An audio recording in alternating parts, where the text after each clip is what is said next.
Aleluia. Vocês estão felizes?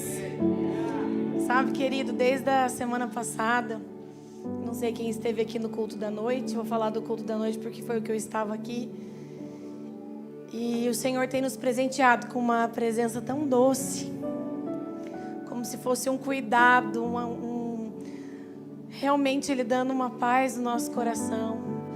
Como eu preguei algumas semanas atrás, a nuvem de Deus realmente em cima das nossas cabeças e derramando dessa paz, desse amor, desse cuidado de Jesus. Eu disse de manhã como se Ele preparasse algo, como se Ele estivesse nos preparando para algo, como se Ele estivesse com todo cuidado moldando os nossos corações, nos enchendo da presença dEle para algo que Ele vai fazer, amém? E eu sou muito grata porque Jesus tem tocado e tem transformado as nossas vidas. E é tudo por Ele, para Ele. E Ele é o principal motivo de todas as coisas, amém? Queridos, hoje o nome dessa pregação é piloto automático. E Jesus me deu essa palavra porque há 2 semanas atrás a gente começou um GC, eu e o Xande. Agora a gente é líder de GC. E o Senhor nos deu uma direção para ter um GC, para voltar a liderar um GC. E eu lembro que a gente marcou tudo e eu falei, Deus, essa vontade surgiu do nosso coração. E eu falei para o Xande, se esse casal abrisse a casa dele, ia ser uma bênção, né? Porque a localização é boa e ia ser muito bom. Daí o Xande falou, mas não fale nada, vamos orar só. Vamos orar que se for da vontade de Deus, vai dar tudo certo. E eu lembro que depois de uma semana eu fui tomar café com a dona dessa casa. E ela me disse, pastora, eu não sei porquê, mas tenho sentido no meu espírito de abrir meu GC para ter uma casa. Então assim são as coisas do Senhor, é orgânico, flui, você não precisa fazer força. Jesus simplesmente faz. E daí a gente começou o GC, marcamos a data, fizemos a arte. E no dia a gente fui buscar a Malu, estava chovendo muito, fui buscar a Malu na escola. E eu cheguei aqui na igreja para buscar o Xande e ele falou assim para mim, nossa, será que vai alguém no GC hoje? Estou com frio na barriga. E o último GC que nós lideramos foi em 2016. E eu falei, eu também. Ele falou, você estudou o esboço? Daí eu falei para ele, estudei, e você? Ele falou, eu estudei também. E naquele dia eu tive certeza que nós não estamos andando no piloto automático porque é a nossa barriga, porque o nosso espírito ainda geme, porque nós ainda temos aquele frio na barriga de Jesus. Eu quero fazer a tua vontade. E naquele dia eu vi todo o nosso pastoreio, talvez uma postura indo embora, e a gente voltou a ser aquelas pessoas que amam e que queimam. E que estava muito preocupada de que será que vai alguém no nosso GC? Querido, a gente precisa queimar por algo novo sempre. Você precisa ter esse frio na barriga que Jesus está fazendo algo novo na sua vida. E a gente foi no GC e a gente chegou lá, a gente não sabia como começar e a gente começou, todo mundo estava meio quieto. E foi maravilhoso, e quando acabou o culto, a gente mandou uma mensagem lá no grupo do GC. E quando acabou o GC, a gente mandou uma mensagem lá no grupo da liderança. Olha, queria dar um feedback para vocês, o GC foi incrível. Foi super legal, a gente está muito animado. A gente brincou, olha o supervisor, se você quiser ir lá, você dar um feedback para a gente. Queridos, é tudo pelo Senhor, amém? Se não for Ele a nossa frente, guiando os nossos passos, nada pode ser feito. E aquele dia eu tive a certeza, Jesus, eu estou no lugar certo, estou no caminho certo. Nunca me deixa perder esse frio na barriga. Nunca me deixa perder essa ansiedade por algo novo. Sabe, eu me desfiz de tudo para estar lá. Porque eu sou mais uma filha de Deus, tenho que fazer aquilo que o Senhor tem pedido, amém? E querido, essa mensagem veio disso, porque se nós formos observarmos a nossa vida, é muito natural o nosso corpo entrar num piloto automático. É muito natural, às vezes quando você está aprendendo a dirigir, você tem que raciocinar, embreagem, primeira, freio, né? E depois de um tempo você está no automático. O seu corpo não precisa mais ficar raciocinando o que pisar. Por quê? Porque o nosso corpo vai no automático. Isso é uma coisa que o nosso corpo age, para que a gente não gaste tanta energia. Então é natural que coisas que você faz sempre, você comece a fazer de um jeito automático. Eu cheguei aqui na igreja durante a semana, está tudo escuro, eu já sei onde fica a luz. Eu já sei até quantos degraus tem na escada. Porque eu já estou acostumada a estar aqui. Então eu já vou no automático. Só que isso não pode existir na nossa vida espiritual, amém? Na nossa vida espiritual não pode ser dessa forma. A gente precisa todos os dias ansiar por algo novo de Deus. Todos os dias buscar, Senhor, o que o Senhor tem para as nossas vidas, qual é o próximo passo, o que o Senhor quer de mim, da minha família, da minha entrega, do meu trabalho, da minha empresa, o que o Senhor quer. E eu queria pedir para você abrir em Isaías 29, por favor. Isaías 29.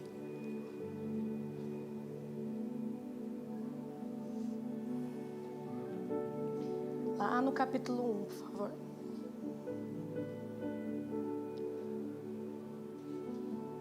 Amém?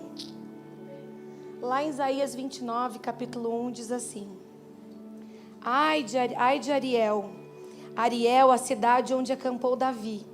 Acrescentem um ano a outro e deixem seguir o seu ciclo de festas. Mas eu sitiarei Ariel, que vai chorar e lamentar-se, e vai ser para mim como uma fornalha no altar. Amém, querido?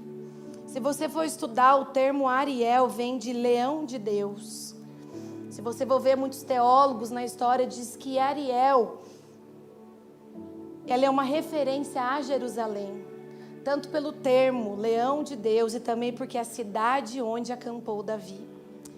E ali Jesus estava avisando que viria um juízo sobre a vida de Ariel. Viria um juízo sobre aquele povo. Viria um tempo difícil sobre aquele povo. E queridos, Jesus sempre está nos avisando, sempre está nos preparando para algo. Eu lembro que quando nós viemos morar para Curitiba, não sei se eu já compartilhei isso aqui, mas um profeta nos ligou e disse: olha, eu não conheço vocês, ele é lá dos Estados Unidos, e ele viu uma foto nossa e pediu o nosso telefone para um amigo. E falou: eu não conheço vocês, mas eu queria fazer uma chamada de vídeo, era meia-noite. E ele fez essa chamada de vídeo e ele falou assim: olha, Jesus mandou avisar vocês que vocês vão entrar num tempo muito difícil da vida de vocês. Um tempo muito difícil. E daí a gente falou: nossa, né? Parece que a gente não quer ouvir. Eu falei: vai, desliga o telefone, gente, vamos dormir. Não é possível. E ele falou: vai entrar num tempo. E estava na pandemia. Já estava na pandemia, já, né? Estava entrando na pandemia. Eu falei: o que mais está difícil nessa pandemia, Jesus? E ele falou: vai durar 9 meses esse tempo. E eu lembro que realmente nós entramos num tempo muito difícil das nossas vidas. Muito. E ele falou: vão durar 9 meses. Era um tempo de uma gestação. E eu creio que nesse tempo nós estávamos gerando essa igreja. Gerando aquilo que o Senhor faria ali. Porque Deus precisava preparar o nosso coração para isso que Ele tem entregado a nós. Jesus precisava nos preparar, nos deixar dependentes, nos deixar realmente entregues, preparar o fundo íntimo do nosso coração. E eu lembro que foi tempos difíceis, essa fase passou, então Deus nos avisou que seria difícil. E nós permanecemos fiel. Então assim Jesus avisou a Ariel: o juízo está vindo sobre você. E daí mais para frente, lá no versículo 13, se você quiser ler, Jesus fala do porquê desse juízo. Por que traria esse juízo àquele povo? E está dizendo assim: o Senhor diz, esse povo se aproxima de mim com a boca e me honra com os lábios, mas o seu coração está longe de mim. E olha o que ele diz, é o seguinte: a adoração que me prestam só é feita de regras ensinadas por homens. O povo parecia ter uma devoção a Deus. O povo tinha uma devoção no seu jeito de falar, no seu jeito de agir, mas a sua adoração era feita de modo que foi ensinada por homens. Era dentro de uma religião, presos dentro de uma religião e regras que lhe foram ensinadas. Então eles tinham um jeito de pessoas de Deus, eles agiam com uma forma de Deus, mas a adoração deles vinha da boca para fora. Não era algo que vinha do íntimo do coração. Sabe, quando eu vim para Poema, Curitiba, uma vez um líder sentou numa mesa com a gente, eu não vou falar o nome dele que ele está aqui.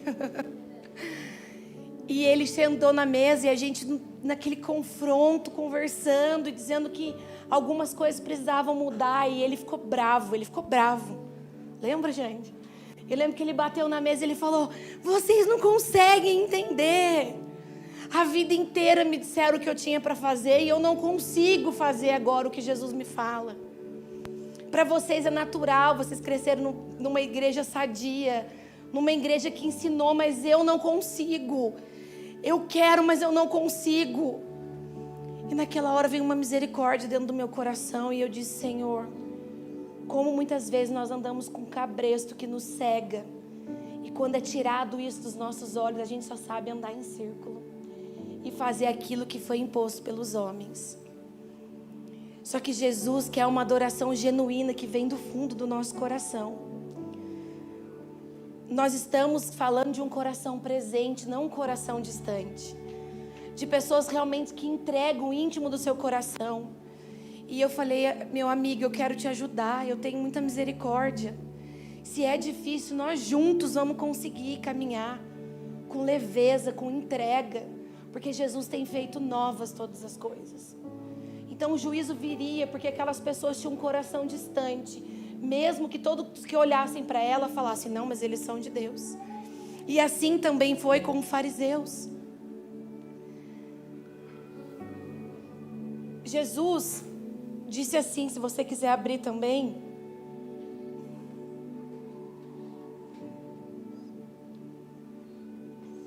Isaías 29, versículo 13.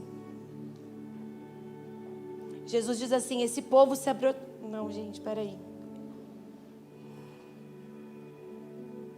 Perdão.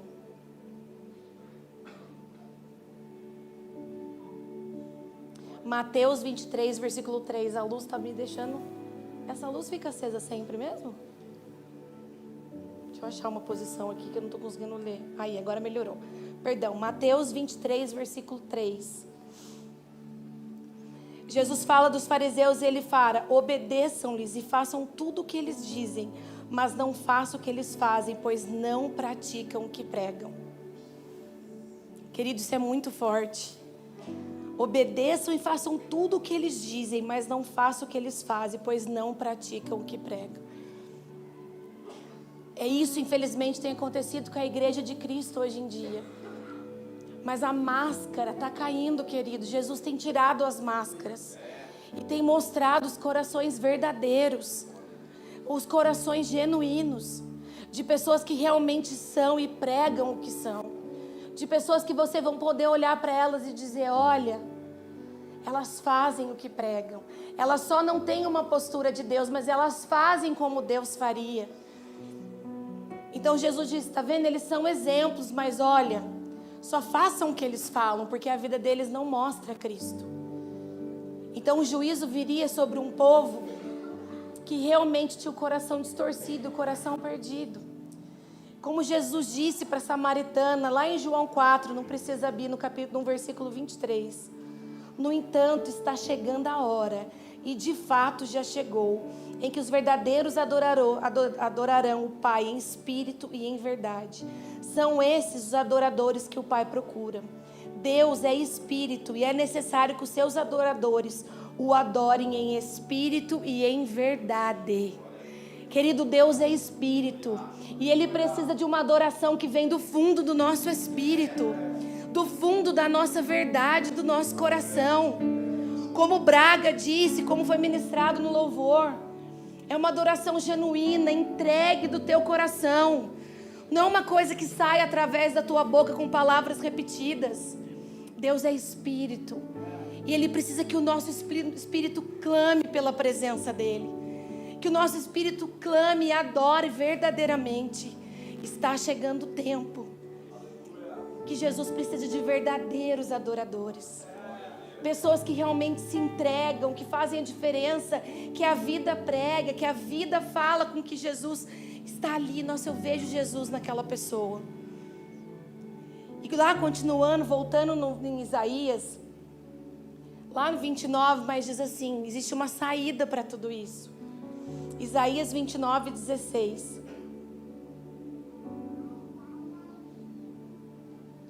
Gente, sabe o que eu tô achando?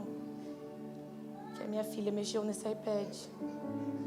Xande, me socorre.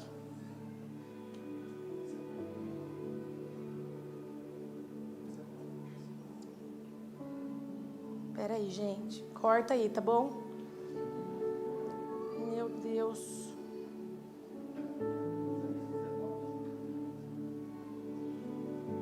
Não. Vamos lá, tá certo. Volta no Isaías aí, tá certo. Eu vou conseguir aqui, mexeu mesmo, não tem problema. Glória a Deus, me dê a graça, tá? Não percam aí a presença de Deus. Ó, quem apareceu ali, ô glória, aleluia. Vamos lá. Isaías 29, 16. Querido, então nós estamos nesse tempo, realmente, de pessoas que têm um coração voltado a Deus, um coração verdadeiro, é isso que Jesus tem pedido. Só que eu percebo que a igreja de Cristo tem se contaminado muitas vezes. Que a igreja de Cristo tem se perdido nessa vontade de parecer tanto, de ser tanto, de provar uma coisa que existe, que o coração tem ficado de lado. Lá em Isaías 29, 16 diz assim: vocês viram as coisas de cabeça para baixo, como se fosse possível imaginar que o oleiro é igual ao barro. Acaso o objeto formado pode dizer àquele que o formou, ele não me fez? E o vaso poderá dizer ao oleiro, ele não sabe nada? Querido, sabe o que nós estamos fazendo como igreja? Ditando as regras àquele que nos criou. Nós estamos dizendo ao autor de todas as coisas, faça dessa forma que é melhor assim. Nós estamos dando um manual na mão daquele que criou todas as coisas. Nós estamos dizendo, é assim que deve ser feito, é assim que deve ser falado, é essa postura que você precisa ter. E nós estamos enganando um povo com uma postura que não vem do Senhor. Porque nós estamos dizendo, ele não sabe de nada, eu dito as regras. Jesus não tem poder de nada, é assim que deve ser feito. Vocês estão virando tudo de cabeça para baixo. Vocês estão torcendo todas as coisas, vocês estão distorcendo todas as coisas. Por quê? Porque nós não queremos entregar um coração para se submeter realmente à vontade de Deus. Realmente se submeter àquilo que Jesus tem pedido para mim e para você. Querido, eu sei que é uma palavra pesada, eu sei que seria muito mais legal pregar sobre vitória, mas um povo não pode ser enganado. Nós não podemos usar a igreja ou o nosso título de cristão para enganar as pessoas. A gente precisa usar aquilo que nós carregamos para transformar pessoas à nossa volta. Com o coração arrependido, com o coração contrito, realmente entregue.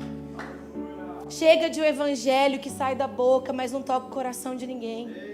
Chega de um evangelho que nem entra no ouvido das pessoas, porque elas não leem isso nas nossas vidas. Está chegando o juízo. E o Jesus procura aqueles adoradores que adoram em espírito e em verdade. Aqueles adoradores que são diferentes, que são realmente entregues. Nós queremos dizer a Deus, como eu disse, ditar as regras, fazer tudo do nosso jeito. Mas, querido, o juízo está vindo. Gastamos energia demais, tempo demais em coisas dessa terra, em coisas passageiras. Corrompemos os nossos corações. Corrompemos aquilo que o Senhor tem pedido. Por quê? Porque nós queremos que seja feito do nosso jeito. E tudo isso se dá porque nós estamos com o coração distante. Distante daquilo que Jesus... Mas ainda em Isaías, lá no capítulo 19... Lá no capítulo 19, Jesus diz assim: mais uma vez os humildes se alegrarão no Senhor, e os necessitados exultarão no Santo de Israel. O humilde aqui, querido, não fala de situação financeira. Não fala daquela pessoa lá que tem uma vida humilde, que tem poucos recursos, não. Jesus está dizendo um coração humilde, um coração entregue, um coração que dá a vez, um coração que elogia, um coração que acredita nas pessoas, um coração que diz, olha, você faz melhor que eu, faça. Olha, você não sabe, mas eu posso te ensinar. Mas o problema é que a gente distorceu a palavra de humildade. A gente trata o humilde como alguém que tem pouco, mas não, humilde é aquele que se parece com Cristo. Humilde é aquele que se entrega primeiro. Humilde é aquele que não tem medo de perder, porque ele está perdendo em nome de Cristo. Mas os humildes se alegrarão. O juízo virá, mas os humildes serão salvos. Mas os humildes serão levados a um lugar mais profundo. Os humildes, querido. Por isso nós precisamos manter essa atitude de humildade, de entrega todos os dias da nossa vida. Lá em Mateus 5, versículo 5 diz: bem-aventurados os humildes, pois eles receberão a herança da terra. Bem-aventurados os que têm fome e sede de justiça, pois serão satisfeitos. Bem-aventurados os misericordiosos, pois obterão misericórdia. Esse é o nosso chamado, querido. Se você fica aí tentando entender qual é o seu chamado, para que você foi chamado, o que Jesus tem para fazer, Jesus está dizendo hoje para você: seja humilde, manso, seja o menor, se entregue a algo que Jesus está te pedindo. E eu sei que uma palavra como essa traz uma crise, porque é uma correção de Deus. É uma correção de Deus ao seu povo. Ei, volta o seu coração no lugar. Ei, querido, você está se achando demais. Volta o seu coração ao lugar. E essa correção de Jesus gera uma crise dentro de nós. Gera algo indigesto. Deus, mas é difícil para eu mudar. Jesus, essa crise gera algo que você fala: Deus, eu não aguento. Hoje um irmão me disse de manhã: pastor, eu vou mudar de igreja? Falei: por quê, querido? Ele falou: meu Deus do céu, eu não aguento mais morrer.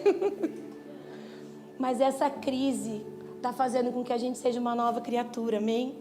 Essa crise indigesta tem nos levado para um lugar, tem nos levado aos pés de Jesus, essa correção, de seja humilde, entregue seu coração. E lá em Mateus 24, versículo 12, diz assim: devido ao aumento da maldade, o amor de muitos esfriará, mas aquele que perseverar até o fim será salvo. É essa maldade que tem cegado os nossos corações. É esse aumento da maldade que faz que você pare de acreditar nas pessoas. É essa maldade que faz que você não consiga dar seu lugar na fila. É essa maldade que faz você se sentir injustiçado. Faz você falar: não, não é certo, eu sou melhor que ele. Por que ele está no louvor e eu não? Porque a maldade tem cegado os nossos corações. Tem feito com que a gente não consiga enxergar que é o Senhor nos pedindo para sermos humildes. Morrermos para nós mesmos, para que Cristo vença. Mas a maldade tem nos cegado, mas o amor de muitos vai esfriar, mas não todos. E nós queremos ser essa parte de que o amor não esfria, de que o coração não para de queimar. Essa parte de que realmente o coração seja entregue. E que você olhe para a pessoa do seu lado e você diz: olha, eu quero lançar uma semente sobre a sua vida. Olha, eu toco muito bem baixo, eu falei de manhã. Eu toco muito bem o baixo, falei para o Miguel, mas eu vou te ensinar. Eu vou te ensinar como toca. Você quer aprender? Porque a maldade não vai nos cegar, porque Jesus tem nos levado a um lugar de onde? De humildade, um lugar de entrega. Você crê nisso, querido? Você percebe na sua vida que muitas vezes a maldade tem tentado te calar, que a maldade tem tentado te afastar de coisas que já era para você estar vivendo. A maldade tem realmente nos tirado do propósito. Esses dias eu estava na fila no shopping e eu comecei a conversar com uma atendente e de repente eu falei: eu queria comer esse. Ela falou: olha, você experimentou essa lasanha? E eu falei: não, é boa. De repente eu escutei atrás: só me faltava essa. Eu olhei para trás assim: vocês vão ficar escolhendo agora no caixa? Eu olhei para a vendedora assim, falei: meu Jesus, falei: moça, você pode pedir então. Você pode pedir. Daí ela ficou, eu falei: eu não sei realmente o que eu quero. Então você pode pedir enquanto eu penso. Daí ela ficou: tá bom. Eu quero isso aqui do débito. Pediu correndo, ficou super sem graça. Saiu da fila e eu voltei e a moça disse para mim: não liga não, esses dias jogaram um prato em cima de mim quente. Daí eu falei para ela, ela falou assim: mas Jesus não me deixa perder a paciência. O coração de muitos vai se esfriar, mas não todos. E naquele dia eu falei: eu vou dar. Confesso que minha vontade de falar: você tá sem paciência, querida? Tá tudo bem aí com você?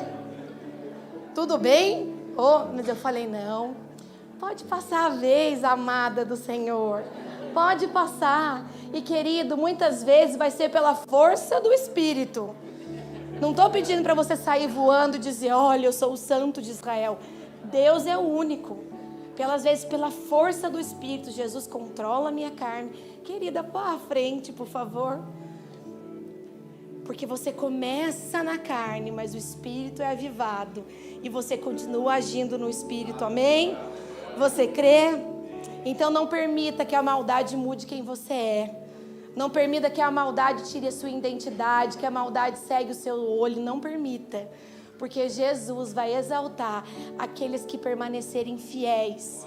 Aqueles que permanecerem realmente entregues ao Senhor. Então esse chamado para sermos parecidos com Deus fala muito de relacionamento, amém? Um dos maiores versículos que a gente prega aqui na Poema Mateus 6:6. Entre no seu quarto, feche a sua porta e fale secreto comigo. Aí é o relacionamento, é de lá que saem esses frutos. É de lá que saem todas essas coisas que nós temos vivido. De humildade, de santidade, de entrega. Esse versículo também é onde vem o Pai Nosso. A nossa oração universal.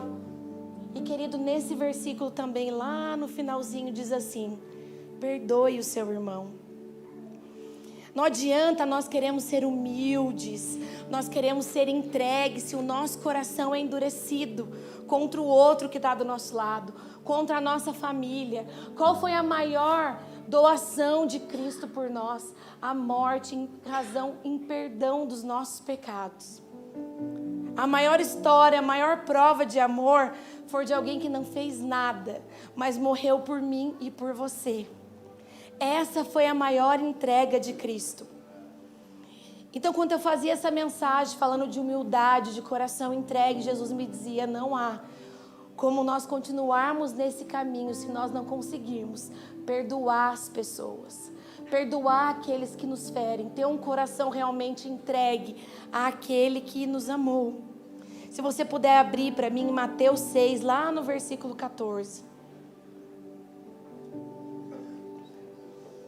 Lá diz assim: pois se perdoar as ofensas um dos outros, o Pai Celestial também lhes perdoará. Queria compartilhar uma história minha com vocês. Quando eu me converti e eu fui aprendendo sobre perdão, sobre essa lição de vida, dessa humildade, dessa entrega com Cristo, eu lembro que eu tinha muita dificuldade de perdoar o meu padrasto. Meu padrasto se casou com a minha mãe e passou HIV para ela. E passou para o meu irmão também, e eu achava que toda a culpa de tudo era por ele. Então eu me converti, comecei a liderar mulheres. Eu não sei se eu já era pastora, eu não me lembro, mas eu tive uma vida transformada, mas lá no fundinho ficava aquilo dentro de mim. E eu lembro que um dia eu comecei a falar para Deus: Deus, se ele não tivesse passado HIV para minha mãe, meu irmão não tinha morrido. Deus, era o filho dele, ele não podia ter feito isso. Ele não podia ter passado HIV para o filho dele. Se ele falasse, minha mãe não ia amamentar. Por que ele passou HIV para minha mãe? Deus, ele foi muito... Jesus, ele não presta. E ele já tinha morrido, queridos. E eu tinha esse sentimento dentro do meu coração. E um dia eu lembro que na escola de líderes a gente teve que ler Mateus 6. E quando eu vi sobre perdão, eu falei: Deus, não é possível que eu vou ter que perdoar ele. E Jesus me lembrou de uma coisa que eu aprendi na faculdade. Eu fiz direito. E na faculdade diz que tem alguns casos de crime, por exemplo, uma mãe, quando ela atropela um filho e mata o filho, a pena, diz que a pena é o próprio sofrimento. Você não precisa penalizar essa mãe. Ela matou o próprio filho dela, a pena maior do que essa dor. E eu lembro que Jesus me falou: Marcela, olha tudo que ele viveu, olha tudo que ele passou, você está querendo dar sentença ainda para ele. Tira isso do seu coração e perdoa. Perdoa. E aquele dia parece que Jesus tirou com a mão todo aquele rancor do meu coração. E naquele momento eu falei: Deus, olha tudo que ele passou, olha tudo que ele viveu. Quem sou eu para entregar um fardo maior ainda sobre os ombros dele? Quem sou eu para dizer: olha, você não presta, você fez isso com a minha mãe, você acabou com a minha vida. E naquele dia eu consegui perdoar, porque eu estava me aproximando cada dia mais de Jesus. E não cabia estar próximo dele e carregar isso dentro do meu coração. Querido, eu não sei o que Jesus está ministrando no seu coração hoje, mas se existe um perdão que você precisa dar, olhe para Cristo e dê. Jesus não tinha culpa de nada. E talvez você está aí no seu lugar dizendo assim: mas eu não fiz nada para essa pessoa, é ela que tem que me pedir perdão. Mas eu te falo que Jesus também não fez nada e morreu por mim, por você. Talvez é uma atitude, é uma falta de perdão, é algo realmente que está dentro de você, que você não consegue se aproximar dessa humildade, desse coração que nós estamos pregando hoje, com um coração quebrado. E naquele dia eu falei: Deus, me ajuda a perdoar o meu padrasto, me ajuda a tirar isso do meu coração, porque eu preciso me parecer com o Senhor. Eu preciso me parecer com o Senhor. Deus, eu preciso entender que há um propósito para todas as coisas, que o Senhor trabalhou em todo esse processo, que nada disso foi em vão. E eu fui tirando mesmo aquilo dentro do meu coração. Lá em Efésios diz: pois pela morte de Cristo nós somos libertos, isso é, os nossos pecados são perdoados. Não há julgo que você possa jogar na vida de ninguém.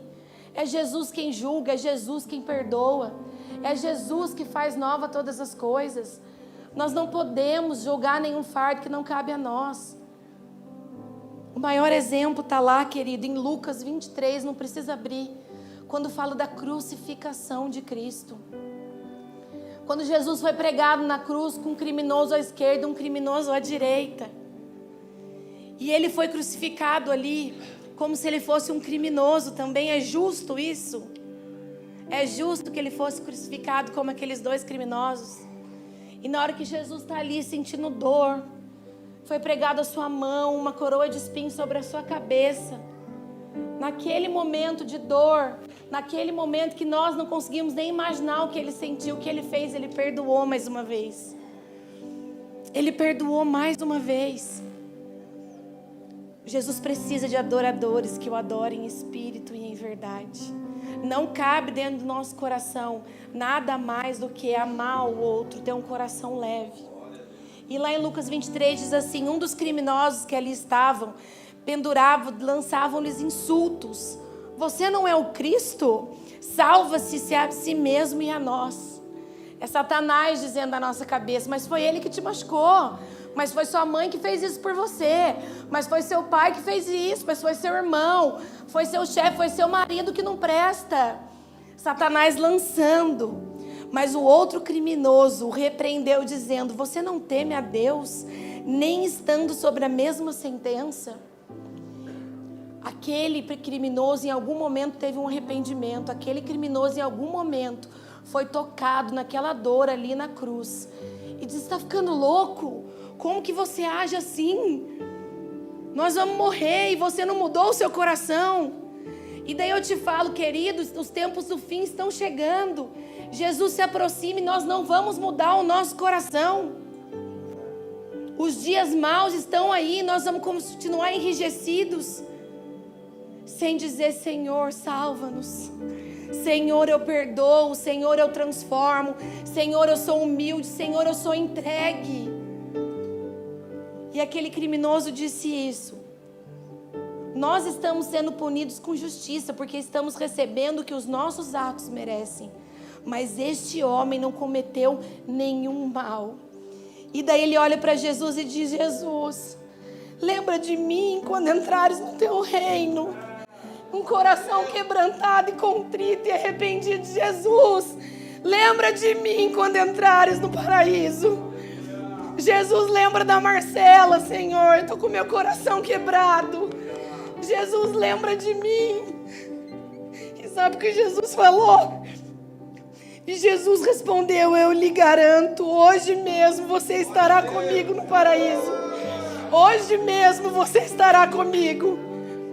Hoje mesmo. Pelo amor de Deus, igreja, se renda a Cristo. Se renda a Cristo. Entregue a direção das suas vidas. Para de lutar por coisas que já estão quebradas. Entrega a sua vida a Cristo. Entrega seu coração ao Senhor. Se arrependa.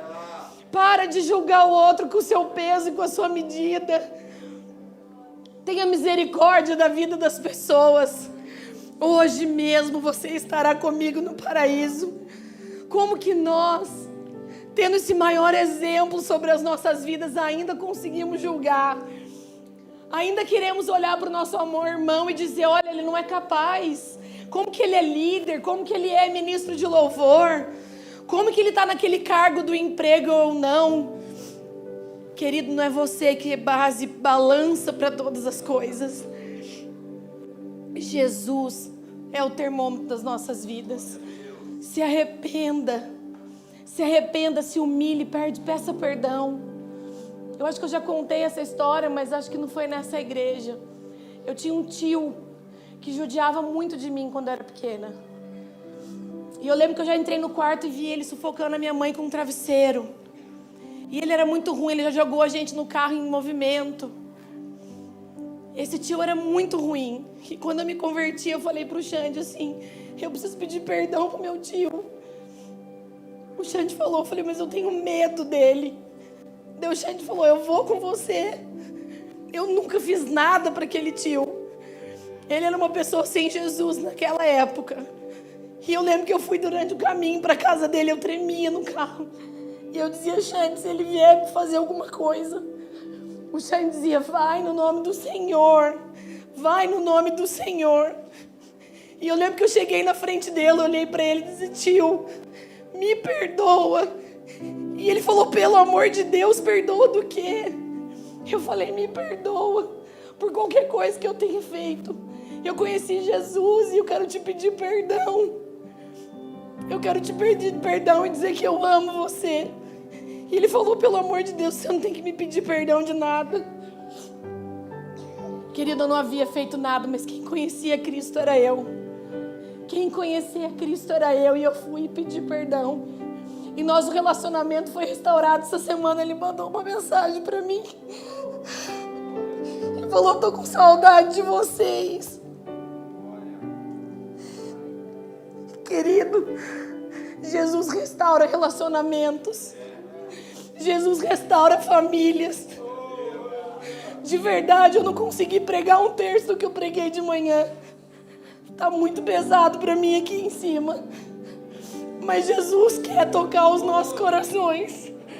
Jesus quer tocar o nosso coração com arrependimento e entrega. Talvez eu não esteja conseguindo passar para vocês daquilo que Jesus está pedindo. Eu não estou conseguindo me conter. Mas Jesus está querendo falar para você, sai desse lugar hoje. Perdoa e deixa que a sua vida seja transformada. Deixa que seu coração se pareça com Cristo. Eu vim pregar hoje toda segura, porque de manhã foi incrível. E sabe o que Jesus está fazendo comigo? Quebrando o meu conhecimento, que eu não consegui fazer nada aqui hoje. Eu não consegui fazer nada do que eu tinha feito de manhã. Porque Jesus não precisa do meu conhecimento, querido. Jesus precisa do meu coração quebrado e contrito.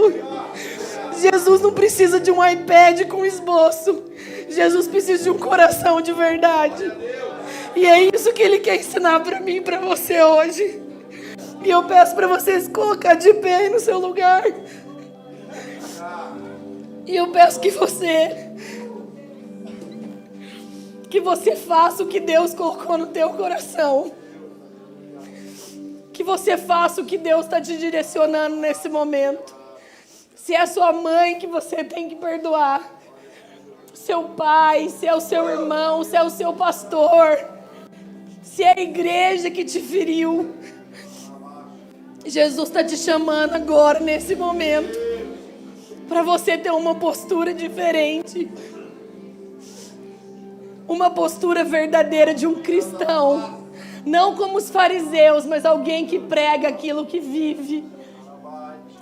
Mas que alguém que prega, como Jesus disse àquela samaritana. Adoradores que adorarão em espírito e em verdade. Porque tem um coração limpo. Porque tem um coração entregue. Porque tem um coração que foi transformado pela presença de Cristo. Oh, Espírito Santo de Deus. Oh, Espírito Santo de Deus. Quem convence de todas as coisas é o Senhor. Quem convence, Espírito Santo de Deus. Como eu tive testemunhos aqui de manhã. pessoas contando que ligou para a madrasta para pedir perdão e ela não parava de chorar. Senhor, convença as pessoas que estão aqui agora, Deus, da sua verdade. Convence que nós precisamos ter um coração simples e humilde, puro e humilde. Convence os teus filhos da tua verdade, Senhor. Que o Senhor encontre em nós um coração verdadeiro. Que o Senhor encontre em nós um coração entregue. E querido, que Jesus te dê ousadia nessa noite para fazer o que deve ser feito. Que o Senhor te dê ousadia para pedir perdão, para se humilhar, para pedir perdão de todo o coração, mesmo que você não tenha errado. Que Jesus venha quebrando seu coração nesse momento, com toda a verdade, com toda a simplicidade que Cristo tem. Em nome de Jesus.